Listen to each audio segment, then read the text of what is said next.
mistérios do fundo do mar e a sua relação com o homem, relíquias, naufrágios, réplicas de navios. O programa Imagem leva você a conhecer um pouco da história naval. E eu, Dario Honório, convido você a navegar pelo Museu Marítimo.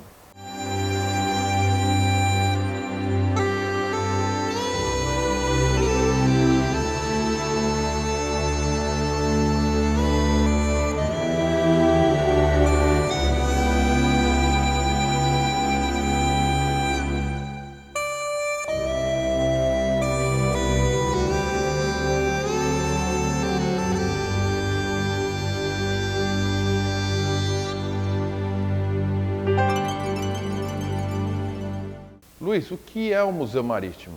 O Museu Marítimo é um museu que ele foi inaugurado no dia 17 de dezembro de 1996 e tem como objetivo procurar mostrar a ação do homem no mar, as pesquisas, as aventuras, as conquistas e as guerras. Quais as principais peças que estão aqui no acervo do museu? Bom, o Museu do Mar, ele procura mostrar na parte de baixo do museu uma área dedicada à arqueologia subaquática, onde estão expostos materiais resgatados em navios na costa brasileira, principalmente navios aqui na região, como Ilhabela, né?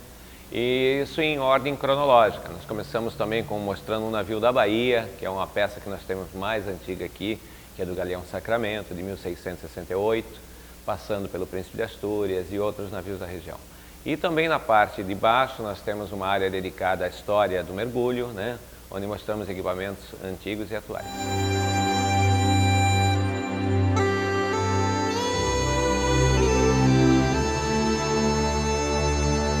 Essas peças de naufrágio, elas foram trazidas de que museu? Quem que doou a maioria das peças? Existiu toda uma história para o Museu Marítimo ser formado em Santos. Antes do Museu Marítimo, existia um museu denominado Museu Histórico Naval de São Vicente.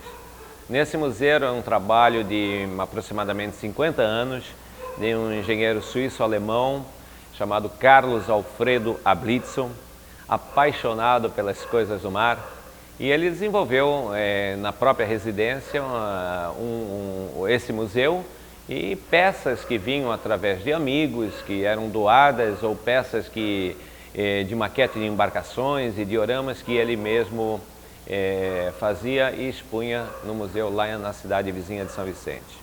Com o falecimento de Ablitson, né, essa material todo acumulado durante décadas veio parar no Museu do Mar de Santos. E nós ficamos com o compromisso de dar à cidade de Santos um museu que pudesse falar sobre as coisas marítimas e navais.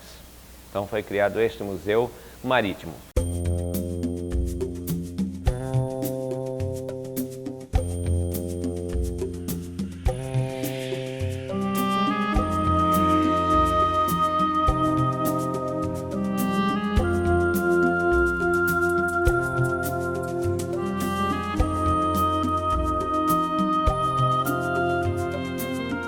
A gente tem um bom material que possa ter dar uma ideia do que foi os navios que visitaram a costa brasileira, né? Como, por exemplo, a gente tem aqui um quadro que mostra a primeira batalha naval na Baía de Santos, por volta do século XVI. E o restante que guarda a história da nossa navegação, nós temos em pastas, muitas pastas que vieram do ex-Museu Histórico Naval de São Vicente, onde originou parte desse museu que aqui está. Qual é a peça mais curiosa que para você tem maior valor histórico? Então, a peça mais antiga que nós temos aqui é do Galeão Sacramento, que está na Bahia, que naufragou em 1668. Nós temos uma botija de barro e um prato de faiança portuguesa.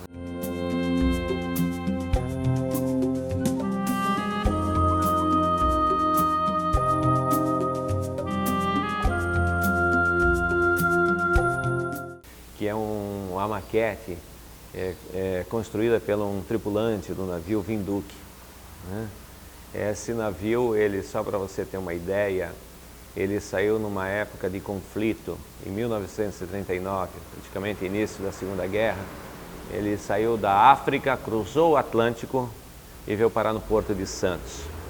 O nome dele era Winduke, um navio alemão. E o pior de tudo é que o Brasil, na época, também não estava alinhado com a Alemanha, né? Agora você imagina, aí você veio me falar as histórias, né, que isso te faz lembrar. Você imagina um navio desse entrando no Porto de Santos com uma bandeira nazista na popa.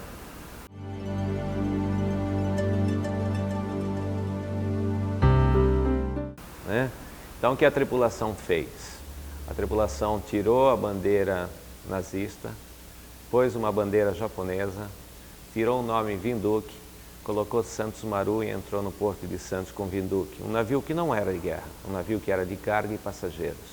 Na época, considerado uma obra-prima da Marinha Mercante Alemã.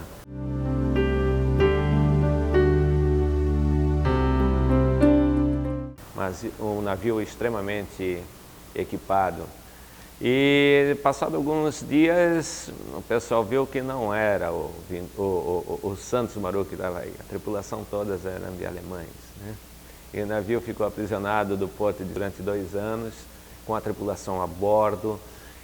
Parte desses tripulantes foram parar em campo de concentração no Brasil. Você já ouviu falar em campo de concentração no Brasil? Eram fazendas.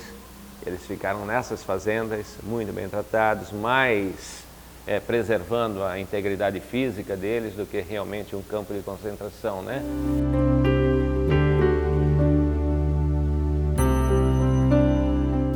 Então, esses tripulantes hoje ainda estão com 80, 90 anos, alguns deles ainda vêm aqui, né, ver a maquete do Winduke, que aí está.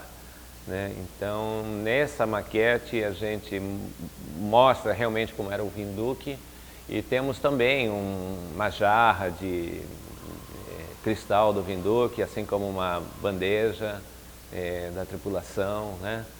Uma das tripulantes, provavelmente a única mulher viva, ainda vem aqui. Tem perto de 90 anos, era professora do navio e sabe muitas histórias dele. Nós temos também sobre ele um arquivo fantástico de fotos que fizeram um trabalho sobre esse navio e nos passaram as fotos da época, da tripulação dele todo.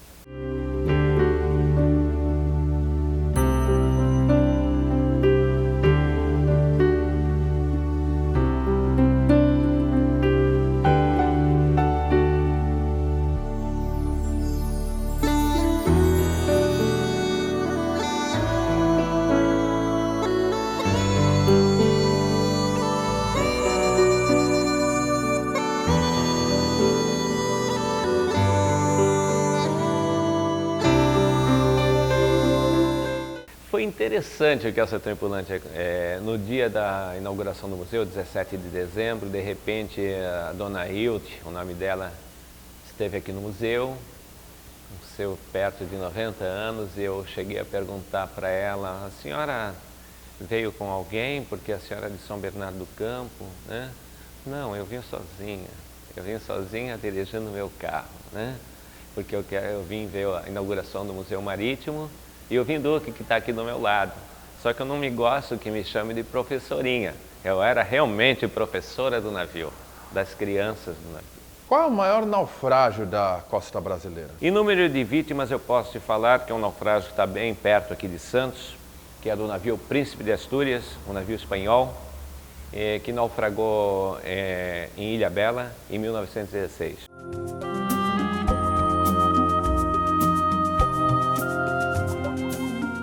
Mais precisamente no Carnaval. Ele bateu na ponta de Pirabura e foi ao fundo,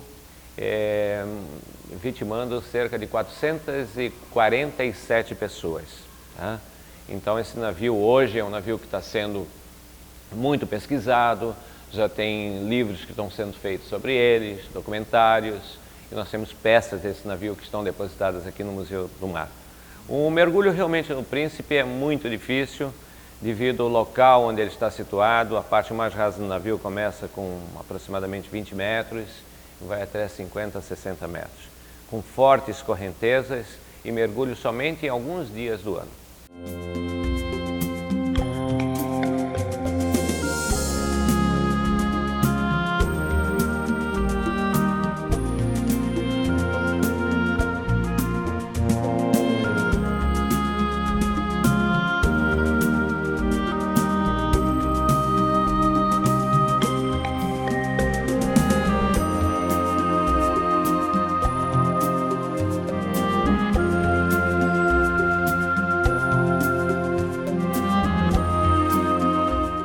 Exatamente, você viaja no tempo aqui.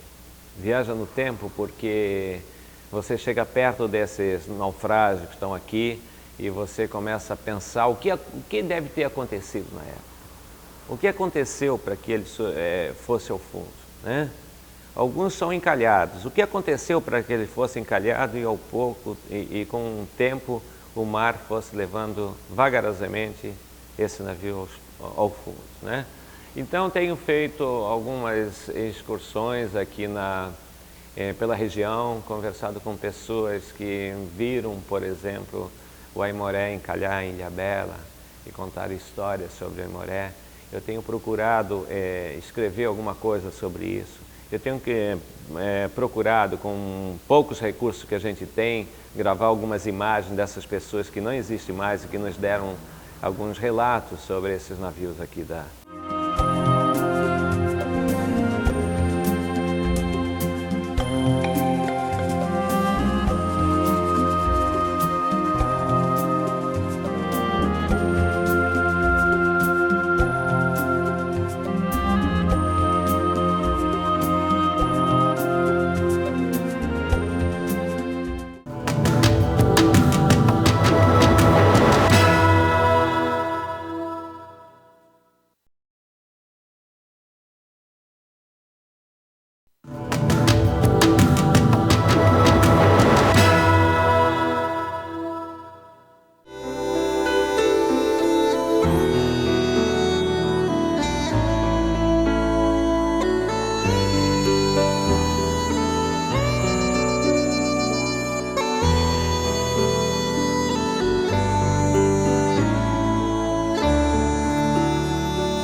Muitas peças de navios naufragados vieram de Ilhabela. Por quê? Pela proximidade, né? A facilidade que a gente tem aos naufrágios da ilha. Na ilha tem muitos naufrágios, principalmente na parte sul da ilha, a partir ali da Ponta do Ribeirão, né? Indo lá para o sul. Tá? Então a gente tem facilidade, muitos deles também estão na costeira, e na época em que nós começamos a resgatar algumas peças para aqui, para o museu, antes que um curioso levasse, né, se tornava fácil. E outra coisa, parte desses naufrágios também vieram já também do ex-museu histórico Naval de São Vicente, e que vieram de amigos também que iam para lá e lembravam que realmente estavam num determinado navio e traziam referências desse navio com a devida peça.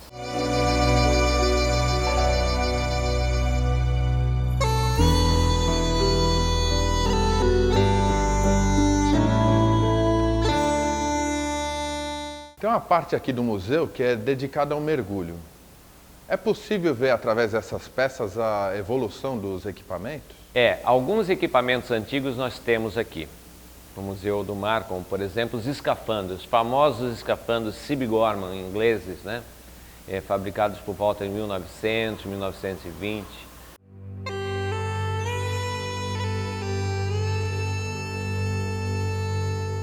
Um deles utilizado no resgate de peças de um navio pirata francês em Paranaguá. Então esses escafandros eram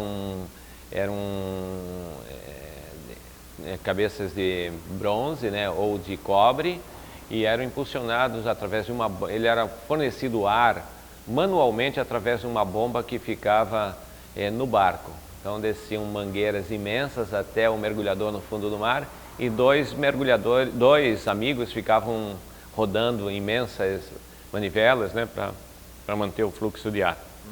Então esses escafandros a gente tem alguns deles aqui, inclusive o único fabricado no Brasil pela empresa Persson,